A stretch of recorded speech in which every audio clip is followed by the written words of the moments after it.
Hi guys, good morning. কেমন আছো সবাই? আশা করি ভালো আছে। আজকে আমাদের ঘরে পূজা। দেখো, আমি বাইরের জায়গাগুলো পুরো পরিষ্কার করে নিয়েছি। সকাল সকাল উঠে পরিষ্কার হয়ে গেছে, ধুয়ে দিয়েছি পুরোটা। যতটা দরকার অতটা আমার ধোয়া হয়ে গেছে। এই ঠাকুর, আর এটা দেখে নিছ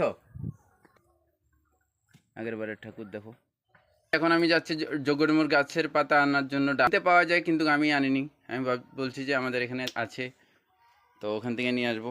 জিন্দা জিন্দা ডালা। তো জগরমুর পাতাকে তোমরা ওখানে কি পাতা বলো জানিও একবার। আমাদের এখানে আমরা তো জগরমুর পাতাই বলি। এখন যাচ্ছি গাছ। দেখো, আমরা জগরমুর গাছের নিচে আছি, পেরে নিয়েছি।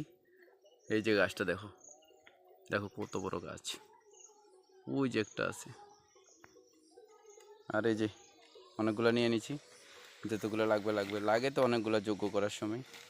এখন যাচ্ছি ওখানে ঘরে বাদলি পাতা বাঁধার জন্য।